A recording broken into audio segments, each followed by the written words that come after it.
कहीं ममता बनर्जी को कुंठित करने वाला नजर आ रहा है कि इस सब चीजों को अगर नहीं रोका गया तो जिनके वोट बैंक पर हम जीत कर सत्ता में आते हैं कहीं उनका वोट बैंक भी हमसे ना ठीक। ध्रुव राठी ने इसे कहानी को काल्पनिक बताई है, पता नहीं क्या क्या अखबारों के सेक्सी दुर्गा बनाते हैं। अब दुर्गा नाम ही क्यों रखें, जाहिर सी बात है सनातनियों की करोड़ों की इष्ट देवी है माँ दुर्गा, तो माँ दुर्गा का नाम देते हैं, सेक्सी दुर्गा बनाते हैं और वो जो आपका सेंसर बोर्ड है उसके द्वारा पास भी कर लिया जाता है।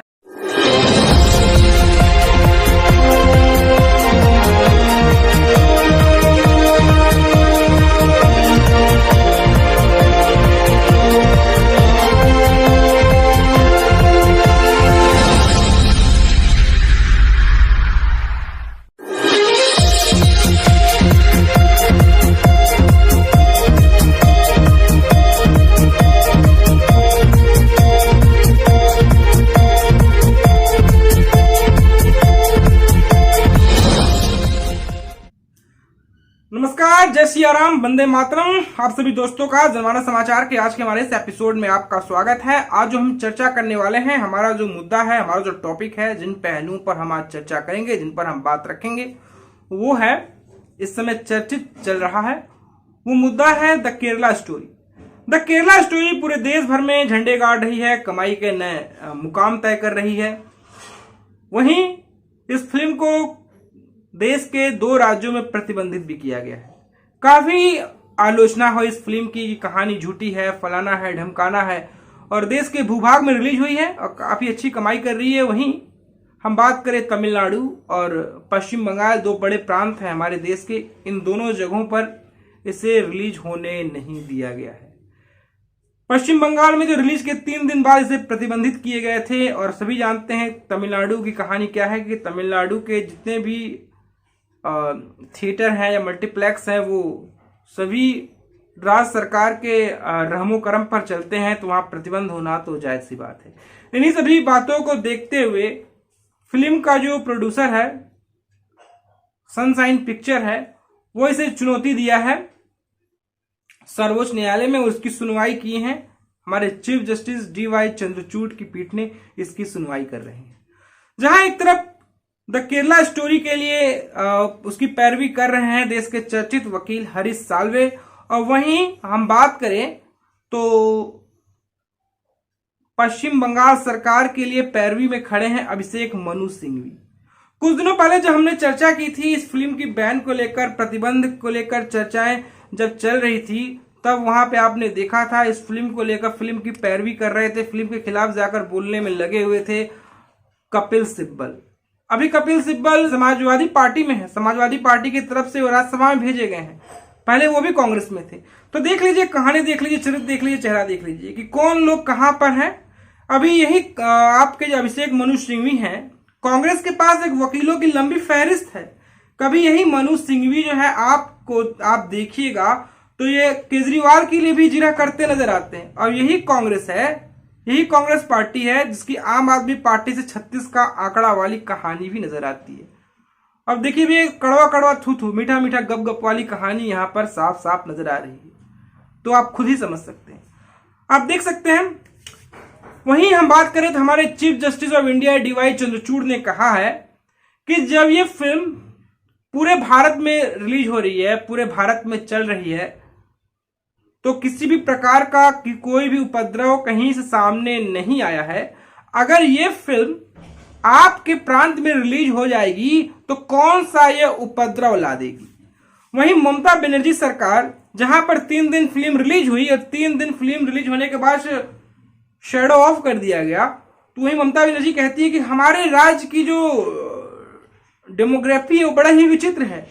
अगर यहां पर ये फिल्में रिलीज होंगी तो यहां पर जो राज्य है वो उसकी जो अक्षुण्णता है, अखंडता है, उसमें कहीं ना कहीं खराबी आ जाएगी। तो हमारे DY चंद्रचूड़ साहब ने कहा कि फिल्म जो है पूरे भारत में चल रही है, अच्छा बिजनेस कर रही है और फिल्म अच्छी कमाई भी कर रही है, तो कहीं भी कुछ भी ऐसी कहानी हमें पढ़ने, देखने और सुनने को नहीं मिली है।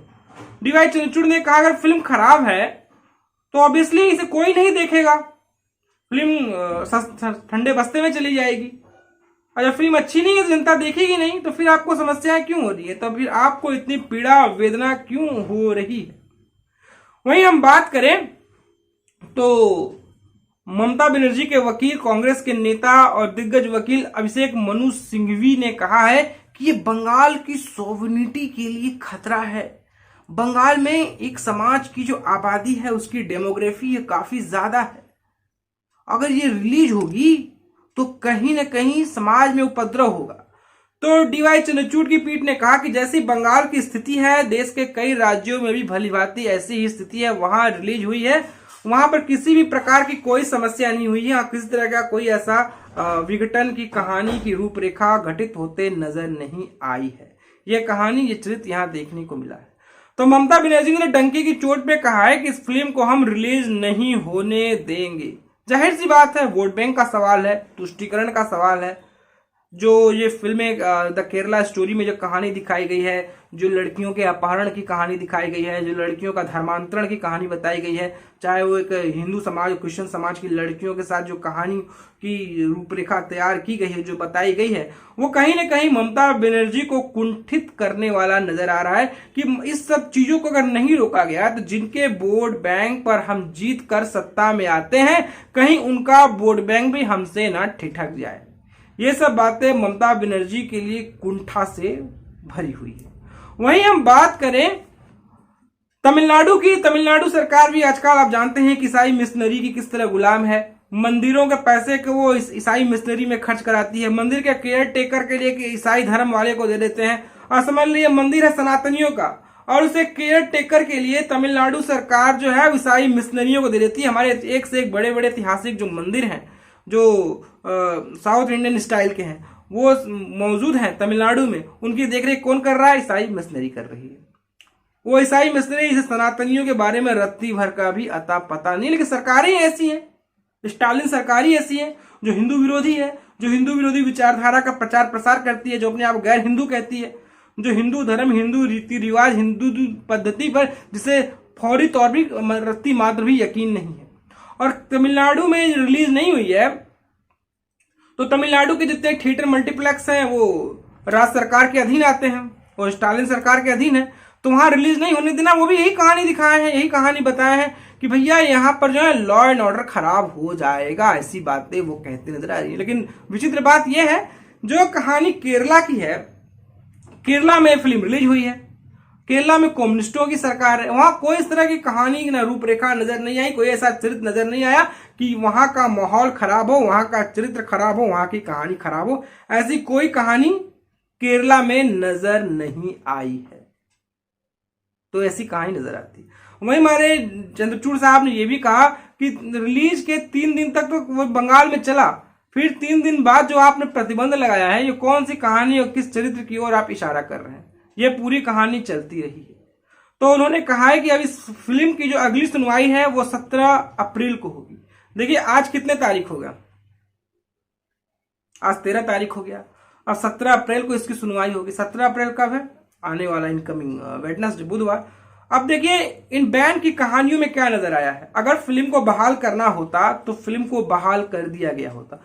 अब ये कितने दिन ये थिएटर में रहेगी, कितने दिन ये थिएटर में चलेगी, अब ये देखने वाली बात होगी। 2 सप्ताह तो फिल्म का ऐसे रिलीज किए हुए हो ही गया, 2 सप्ताह ऐसे निकल गया, उन्होंने रिलीज नहीं किया, और 1 सप्ताह और जिरा करेंगे। अभी ये न्यायालय में गए हैं, वहां पर इसकी सुनवाई होगी, 1 सप्ताह वहां निकल जाएगी। देखिए पूरी तरह से कहीं ना कहीं एक प्लान नजरिया नजर आ रहा है, प्लान तरीका नजर आ रहा है कि इस तरह से हफ्ते भर में बांट के फिल्म का वक्त चला जाएगा, फिल्म रिलीज नहीं होगी और इनकी कहानी जो है वो सेटल हो जाएगी।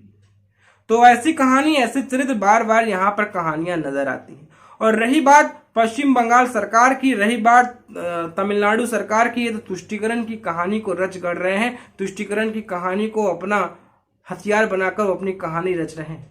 जब सच्चाई सामने आई है, जब कन्वर्जन की कहानी सामने आई है, जब कन्वर्जन की बात हो रही है, धर्मांतरण की बात हो रही है, तो लोगों को अत्यधिक पीड़ा हो रही है। लेकिन आजकल बात क्या है ना, लोगों को पीड़ा बहुत होता है, लोगों को दर्द बहुत होता है, क्योंकि सच्चाई जो है कोई आजकल डाइजेस्ट नहीं कर पाता है। आप जानते हैं कि सलीम जावेद की जोड़ी से लेकर अब तक जितनी जोड़ियां बनी हैं लिखने वालों में, और वो कहानी है, वो चरित्र ऐसा रहा है कि वो है सलीम जावेद की जोड़ी की कहानी ऐसी भी रही है कि गांव में बिजली का तार नहीं है और वहां पर गांव में बिजली नहीं है, वहां लाउड स्पीकर से अजान होता रहता है। शोले में दीवार ऐसी कहानी रहती है कि अमिताभ बच्चन को नास्तिक दिखाया जाता है ना, ऐसा हुआ है। और एक मुस्लिम है तो उसे अपने धर्म के प्रति कट्टर ईमानदार बताया गया है। वहां एक धर्म का अपहरण करके उसका धर्मांतरण करके एक कहा जा रहा था कि 32,000 लड़कियों का धर्मांतरण कर दिया गया। तो ये सारी कहानी यहाँ साफ साफ जो है वो चरितार्थ होते नजर आती है। रही बात यहाँ पर हमारे न्यायालय की, तो एक है भाई साहब वो वामपंथी लंपटों के बीच में काफी चर्चित है। उनका नाम मैं बताना चाहूंगा। वो शख्स है ध्रुव राठी। ध्रुव राठी ने इसे कहानी को काल्पनिक बताई है, पता नहीं क्या क्या अखबारों के प्रिंट लेकर टाइम्स ऑफ इंडिया फलाना ढिमकाना को लेकर अपने यूट्यूब चैनल पर उन्होंने तमाम बातें बताई और कहीं ये काल्पनिक है, ये एजेंडा है, ये फलाना है, ढिमकाना है। कहीं ना कहीं वो भी अपने एजेंडा को पुष्ट करते नजर आया है, कहीं ना कहीं वो अपने एजेंडे की कहानी को यहाँ पर साधते नजर आया है। भाई कई ऐसे लेफ्ट लिबरल लिबरांडू है। मैं जब इससे पहले जहां था वहां में कुछ साथी थे, मेरे साथ काम करने वाले को वर्कर्स थे, उनमें भी कहीं ना कहीं ध्रुव राठी वाली कहानी पुष्ट होती नजर आती थी, कहीं ना कहीं उनमें भी ध्रुव राठी ही नजर आता था। और ध्रुव राठी सभी जानते हैं कि वामपंथी एजेंडा का पैरोकार है, वामपंथी कथाकार, कहानीकार, रचनाकार है। तो उसके साथ ऐसी बातें होना ये कोई नई बात तो नहीं है, ये ध्रुव राठी के साथ तो होता ही रहता है। अब इसकी सुनवाई जैसे मैंने पहले बताया अब 17 तारीख को होगा। तो उन्होंने कहा कि उन्होंने तो जो केरला स्टोरी है उसकी दलीलें तो सुनी है, अब ये राज्य सरकार की भी दलीलें सुनेंगे। और अभिषेक मनु सिंघवी ने कहा है कि राज्य सरकार की जो इंटरनल मैटर है हम उस पर बात कर रहे हैं कि राज्य सरकार का इंटरनल मैटर क्या है, राज्य सरकार की जो निष्ठा है या फिर राज्य सरकार में जो उपद्रव होगा उन पर भी वो बात करेंगे, उन पर भी चर्चा करेंगे। अब ये कहानी बुधवार को है, लेकिन मोटे मोटे तौर पर देखा जाए तो हर मामले में जो हमारे न्यायाधीश हैं DY चंद्रचूड़ कहीं न कहीं वोक्स कल्चर के प्रति सपोर्टेड नजर आते हैं। लेकिन ये पहली बार हुआ है कि यहाँ पर कहीं न कहीं हमारे जो चीफ जस्टिस ऑफ इंडिया हैं DY चंद्रचूड़ हैं, कहीं न कहीं वो इस फिल्म को के प्रति समर्पित कुछ ना कुछ तो होते नजर आते हैं। चलिए वो कला की बात तो वो कहते नजर आ ही रहे। इस देश की हम बात कर रहे हैं जहां एक तरफ द केरला स्टोरी को प्रतिबंधित कर दिया जाता है। हमारे देश में कुछ ऐसे फिल्मकार हैं जो फिल्म बनाते हैं सेक्सी दुर्गा। इस देश में सेक्सी दुर्गा बनाते हैं। अब दुर्गा नाम ही क्यों रखें, जाहिर सी बात है सनातनियों की करोड़ों की इष्ट देवी है माँ दुर्गा, तो माँ दुर्गा का नाम देते हैं, सेक्सी दुर्गा बनाते हैं। और वो जो आपका सेंसर बोर्ड है उसके द्वारा पास भी कर लिया जाता है और फिल्म दिखाई जाती है, सेक्सी दुर्गा बनाई जाती है। तब इस पर कोई आपत्ति नहीं होता है। अब इस फिल्म में बनाई जाती दिखाई जाती है, कुछ सनातनी भाई इस पर आपत्ति जताते, कहते हैं क्रिएटिविटी है, ये कलात्मकता है। अब क्या इस देश में क्रिएटिविटी भी नजर नहीं आएगी? अब देखिए सेक्सी दुर्गा बनाना क्रिएटिविटी है और इनका एजेंडा, इनका कन्वर्जन, धर्मांतरण, लड़कियों के साथ जाति, लड़कियों को यौन शोषण में ढकेल देना, इनका शादी ब्याह करके इनको ISIS में शामिल कराना, वो दिखाना, वो इनके धर्म पर आंच आ जाती है, इनके सेकुलरिज्म पर आंच आ जाती है। सेक्सी दुर्गा बनाना इनके लिए क्रिएटिविटी है। देखिए कितनी बड़ी दलीलें हैं, कैसा दोगलापन है यहाँ पर, ये साफ साफ होता नजर आता है। कई कहानियां हैं, हम बात करें चिप्पा एक बनाई थी इन्होंने, वेब सीरीज थी चिप्पा, आई थी नेटफ्लिक्स पर। चिप्पा में उन्होंने हनुमान जी को बंदर कहा था कि बंदर को थप्पड़ मारा, थप्पड़ मार के भाग गया। हाँ, आर्याव्रत बनाई थी, उसमें हिंदुओं को एक फांसीवादी की तरह दिखाया गया था। कई ऐसी सीरीज हैं, कई ऐसी कहानियां, कई ऐसी फिल्म है जिनके अनगिनत नाम में उंगलियों पर गिन सकता हूं। लेकिन कहीं न कहीं इन दोनों का जो एजेंडा है, जो दोनों सरकारें हैं, चाहे ममता सरकार हो, चाहे वो आपकी तमिलनाडु सरकार हो, कहीं न कहीं ये अपने एजेंडे की कहानी की ओर नजर आते हैं, कहीं न कहीं अपने एजेंडे की ओर घिरते नजर आते हैं। और फिल्म को प्रतिबंध लगाना, क्रिएटिविटी पर प्रतिबंध लगाना है, तो भाई आपने भी तो यहाँ पर तो क्रिएटिविटी पर तो आपने भी कैंची चलाई ही चलाई है। तो दोस्तों आपको हमारी कहानी कैसी लगी, आपको हमारा एपिसोड कैसा लगा, आप हमें जरूर बताएं। दोस्तों आपसे गुजारिश है कि आप हमारे चैनल को लाइक करें, शेयर करें, सब्सक्राइब करें। अगर आपके पास हमारे लिए कोई सुझाव हो तो बेशक आप हमें सुझाव भी दे सकते हैं। दोस्तों फिर हाजिर होंगे एक नई कहानी के साथ, एक नए एपिसोड के साथ। तो लाइक करें, शेयर करें, सब्सक्राइब करें। जो हमें आर्थिक सहयोग करना चाहते हैं, हमें फोन पे, पेटीएम, गूगल पे पर आर्थिक अनुदान कर वो हमारी पत्रकारिता को भी बल दे सकते हैं। तो हम फिर हाजिर होंगे, तब तक के लिए जय श्री राम, वंदे मातरम।